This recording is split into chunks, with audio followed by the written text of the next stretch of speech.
gaur urtarrilak 17 ditu asteazkena da, asterakoa zerunak utzizkun albisteek.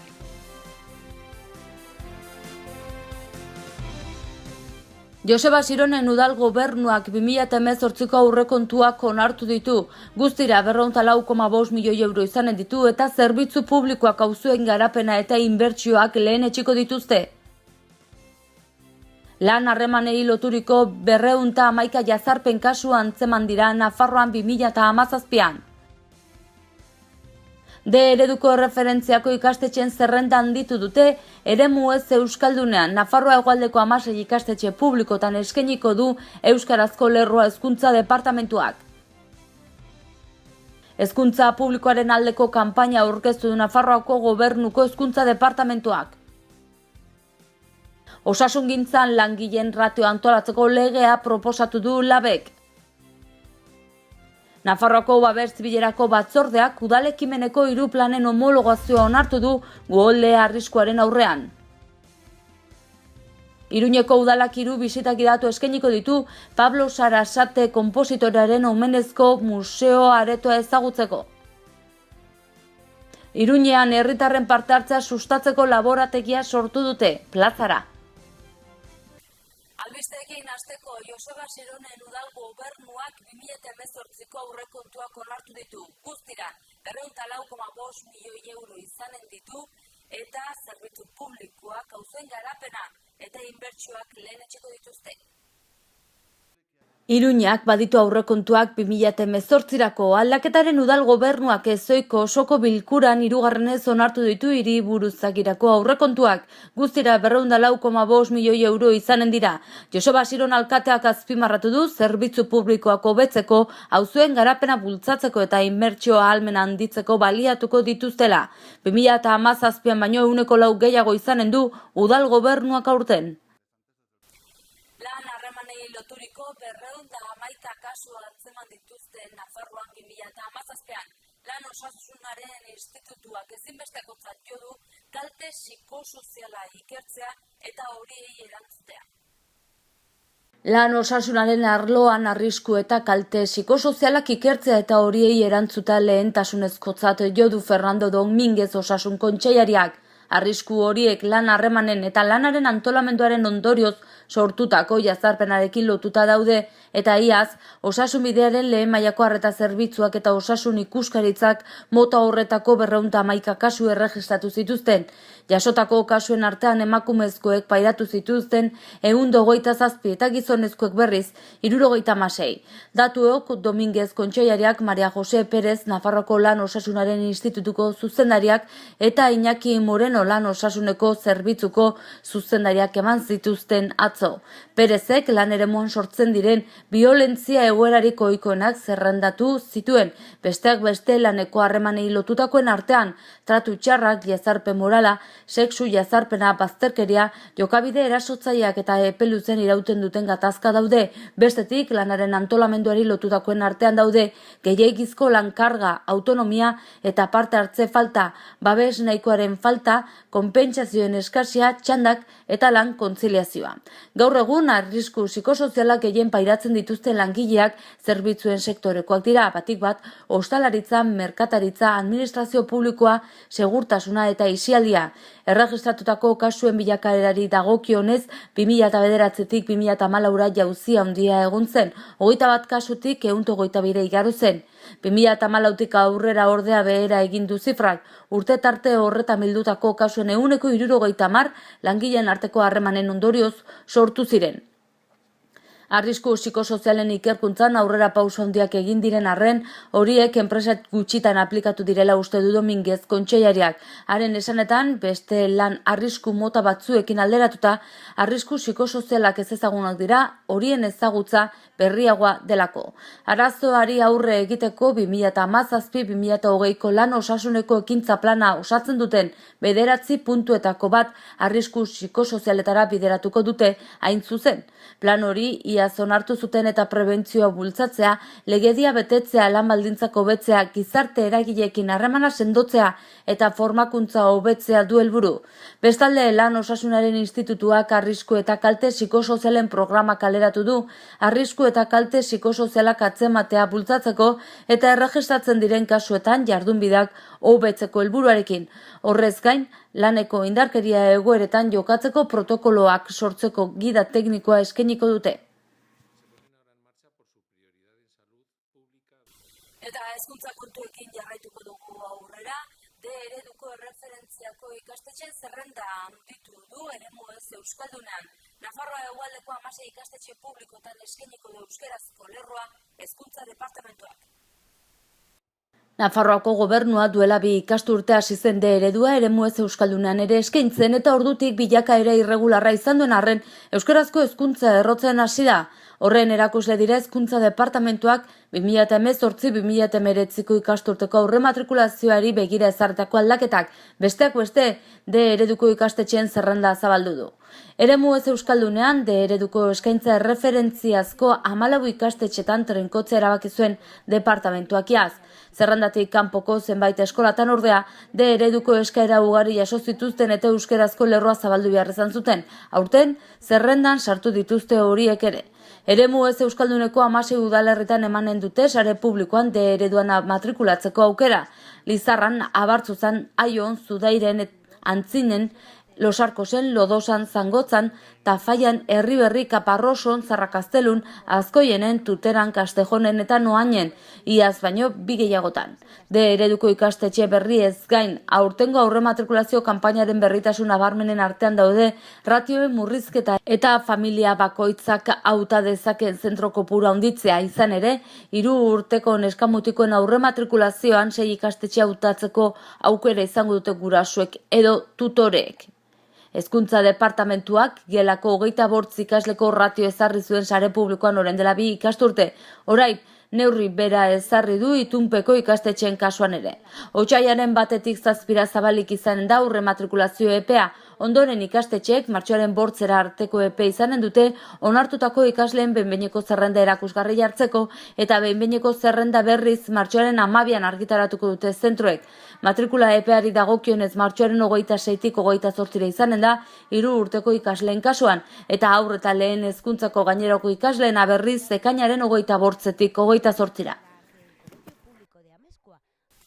Eta honekin lotuta hezkuntza publikoaren aldeko kanpaina aurkeztu du hezkuntza departamentuak. Hezkuntza publikoaren aldeko kanpaina ere aurkeztu du hezkuntza departamentuak, hau izanen da urtengo leloa, aukeratu publikoa, guztiona. Hezkuntza Kontseilari Maria Solanak nabarmendu zuen gobernuak hezkuntza publikoaren aldeko aldarrikapen ozena egin nahi izan duela kanpaina horrekin. Hezkuntza eleaniztasunak gertukoa eta ingurunean txertatutakoa eta aniztasunari erantzuteko gai den hezkuntza publikoa proposatzen dio departamentuak Nafarroako gizarteari. Hezkuntza departamentuak ez dut D ereduaren aldeko kanpainari sustatuko, ez beste ez zeinen aldekorik. Kontseilariak argitu duenez Euskara Bidea Institutua arduratuko da horretaz urtero bezala. Otsailaren 1-tik 7 bitartean izango da aurretiko izen emateko aukera eta jendaurreko zozketa otsailaren 13an egingo da ordu batetan hezkuntza departamentuan. Ondoren, ikastetxeek martxoaren 8 arteko epea izango dute onartutako ikasleen behin-behineko zerrenda erakusgai jartzeko eta behin betiko zerrenda berriz martxoaren 12an argitaratuko dute zentroek. Matrikula epeari dagokionez martxoaren 26-tik 28 izango da 3 urteko ikasleen kasuan eta haur eta lehen hezkuntzako gainerako ikasleena berriz ekainaren 28-tik 28. Aurre matrikulazioari dagokion informazio guztioa Nafarroako gobernuaren webgunean aurkitu daiteke, baita inskripziorako tramitazioa ere. Albiste gehiago utzi dizkigu gaurko egunak, osasungintzan langileen ratioa antolatzeko proposamena egin du LAB sindikatuak. Egungo osasun eredua eraldatu nahi du proposamen honekin sindikatuak. LAB sindikatuak Lorea izeneko egitasmoa aurkeztu du Iruñan Osakidetzan eta Osasunbidean abian jarri duen ekimena. Hego Euskal Herrian osasungintza publikoan lanean ari diren langileen ratioa asistentzialak ordenatzeko lege bat egitea proposatzen du sindikatua abertzaleak eta bide horretan Lorea izeneko egitasmoa eztabaidarako tresna bat izatea nahi dute. Bezala, gaurko agerraldiaren helburua Lorea ekimenaren aurkezpena egitea da, eta hasi baino arinago esan beharra dago zerbitzu publiko guztietan ratioak modu egoki batean arautuak izateak bere biziko garrantzia daukala. Batetik, erabiltzaileak jaso behar duen zerbitzuan eragina handia duelako, eta beste alde batetik, langileek zerbitzu hori eman alizateko edo aurrera ateratzeko baldintza egokiak izan ditzaten.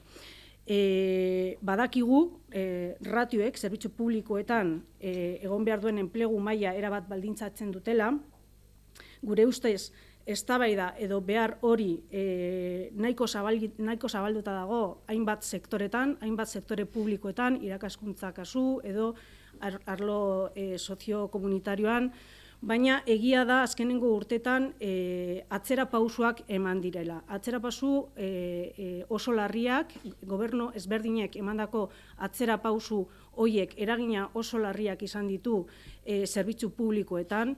Esan beharra dago ratioak ondo araututa ez dauden kategorietan zabaltzen dela bide oso larri bat, pribatizazioarako bidea zabaltzen dela, eta zerbitzu publikoen suntsiketarako bidea zabaltzen da. Gure ustez, gainontzeko sektore publikoetan dagoen eztabaida eta dagoen behar hori osasungintzara eraman behar du. Osasungintzan ratioak arautzea bere biziko garrantzia du.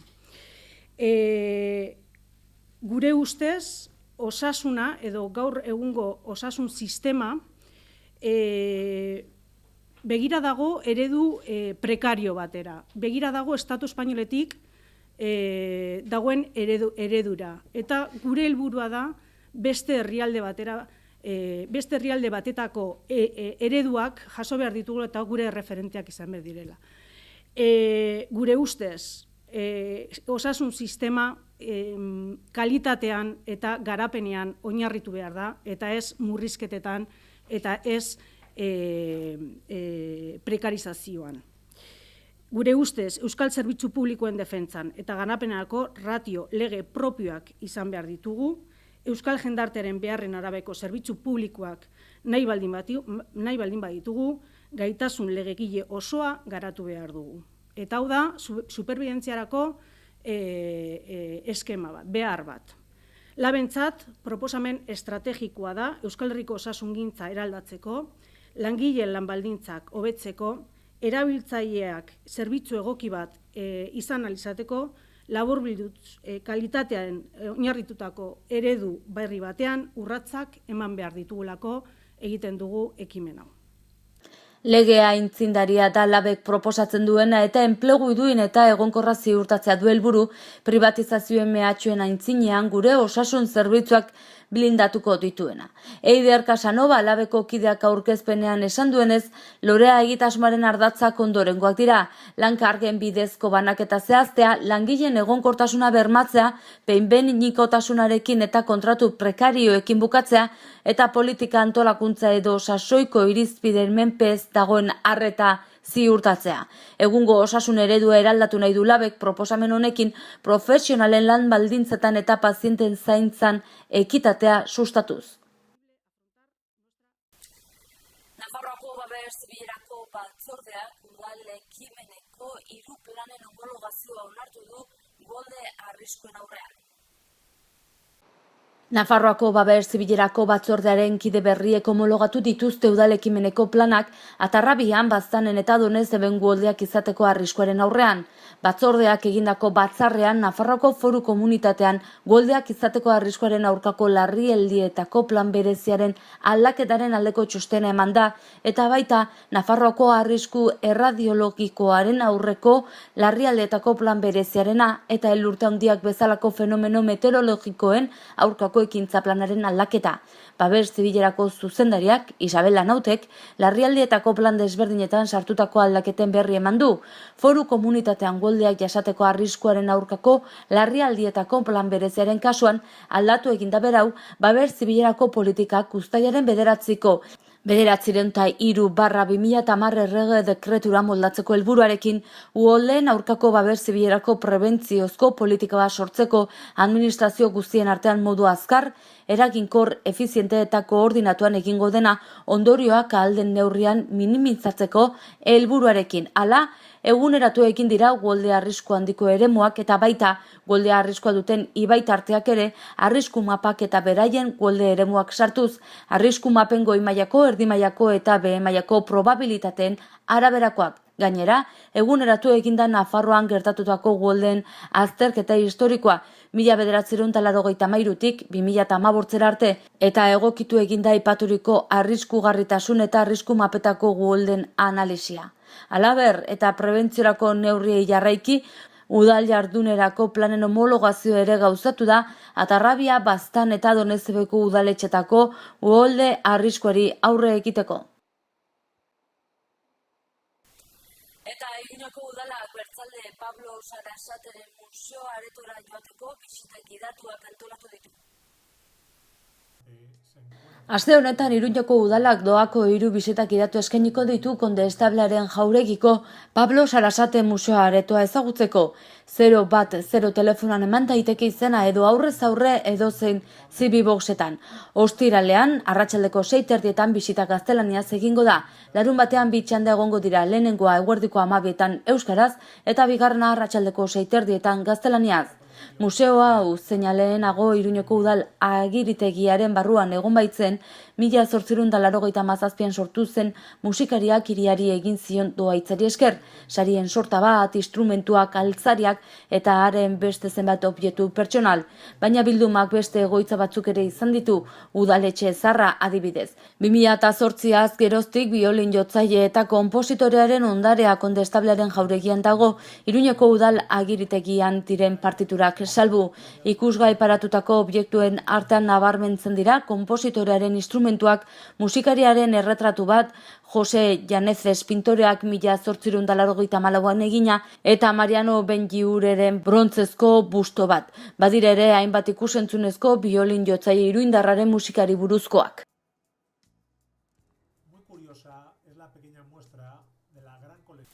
Eta azken unetako albisteekin putkatzeko herritarren parte-hartzea sustatzeko laborategia sortu dute Iruñan plazara izanarekin. Plazara proiektuan herritarrek eta kolektiboek dute agintea. Iruñeko kale nagusian dagoen Redin eta Kruzataren jauregi zaharra herritarren esku utzi du udalak bertan gizarte kultur zentro komunitarioa sor dezaten. Horregatik da plazara parte hartzea sustatzeko laborategia. 2500 lagun ari direlako proiektuaren diseinuan parte hartzen. Astero biltzen den asanbladan hartzen dituzte erabakiak eta eraikin publiko izanik udaleko teknikariek zein talde politiko guztiek eratutako jarraipen batzorde bat dago, urte amaierarako zabalduko dituzte ateak. Udalak eraikina biziberritzeko lanean ari da eta bitartean herritarrek zehaztu beharko dute nola banatuko duten eraikina, zein erabilera emanen zaion eta zein eduki landuko duten. Udaletik diotenez parte hartzean trebatzeko gimnasio baten modukoa da plazara. Duela 7 urte musika eskola zena gizarte kultur zentro komunitario bilakatu dute herritarrek. Guazen orain eguraldiaren iragarpena zeten ikustera.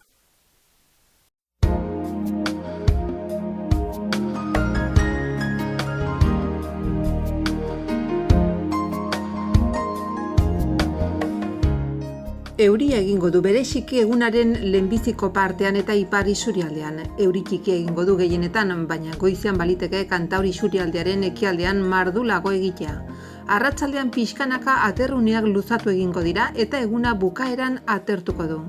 Ipar mendebaldeko haizeak zakar joko du kostaldean batez ere goiz partean. Temperatura jaitsi egingo da, elur maila ere jaitsi egingo da eta 1200-1400 metro inguruan egongo da. Eguneko temperatura minimoak azken orduetan neurtuko dira. Ostegunean giro eguzkitsua, goi laino batzukin eta goizaldean lanbroa eta lainoa barnealdeko bailaretan. Gauean lainoak ugaritu egingo dira. Hegoaldeko haizea ibiliko da suabe eta giroa epelduko du. Temperatura maksimoak igo egingo dira. Temperatura minimoak ordea jaitsi egingo dira eta izotza egingo du Araba eta Nafarroko zenbait tokitan. Eguerdi partean kostaldean mendebaldeko haizea ibiliko da.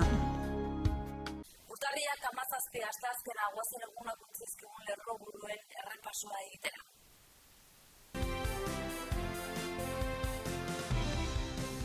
Joseba Sironen udal gobernuak 2018ko aurrekontuak onartu ditu. Guztira 404,5 milioi euro izanen ditu eta zerbitzu publikoak auzuen garapena eta inbertsioak lehenetsiko dituzte. Lan harremanei loturiko 211 jazarpen kasu antzeman dira Nafarroan 2017an. D ereduko erreferentziako ikastetxeen zerrenda handitu dute, eremu ez euskaldunean Nafarroa hegoaldeko 16 ikastetxe publikotan eskainiko du euskarazko lerroa hezkuntza departamentuak. Hezkuntza publikoaren aldeko kanpaina aurkeztu du Nafarroako gobernuko hezkuntza departamentuak. Osasungintzan langileen ratio antolatzeko legea proposatu du Labek. Nafarroako babes zibilerako batzordeak udalekimeneko 3 planen homologazioa onartu du uholde arriskuaren aurrean. Iruñeko udalak 3 bisita gidatu eskainiko ditu Pablo Sarasate konpositorearen omenezko museo aretoa ezagutzeko. Iruñean herritarren parte hartzea sustatzeko laborategia sortu dute, plazara.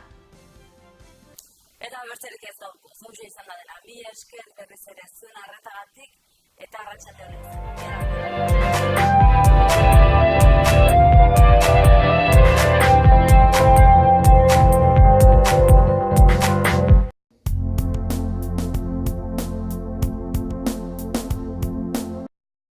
Errenta aitorpena. Hasi da aurrez aurre errenta aitorpena egiteko epea. Ekainaren 23 bitartean arretarako guneetan aurkez dezakezu ala aurrez hitzordua eskatuta Nafarroako ogasuneko bulegoetan. Orain gainera, zeure ekarpenak zehazki nora joanen diren ikus dezakezu aurrekontua.nafarroa.eus gunean sartuta. Ekarpenez eraikitako etorkizuna. Nafarroako gobernua. Gobierno de Navarra. Gorritxon atsedenerako sistema hoberenak eta loaldi egoki batendako beharrezkoak diren produktuak aurkituko dituzu. 40 urte daramatzagu punta-puntako materialak eta marka hoberenak bezeroaren eskura jartzen. Deskansatzeko sistemetan aditua gara, sofak, koltsoiak, somierrak. Hurbildu eta eskuzabali jasoko zaitugu. Iruña, Gorritxo. Erratzun kanpin baztan oporretan deskansatzeko eta ongi pasatzeko 4 izarretako kanpina. Ingurune zoragarrian eta lasaian. Hondarribi eta Donibane Loitzuneko hondartzetatik 3 ordu laurden eskaxera, baztan kanpina. 100 metro kuadroko 150 partzel esiak eta itzalarekin, argindarra eta ura zornitutakoak. Heldu eta umentzako 2 igerileku, jolastoki, ostatu, jatetxe, supermerkatu, padel pista, squash, petaka eta ping-pong. Mediku zerbitzu 150 metrotara erratzu herrian bertan. Erratzun baztango bihotzean baztan kanpina.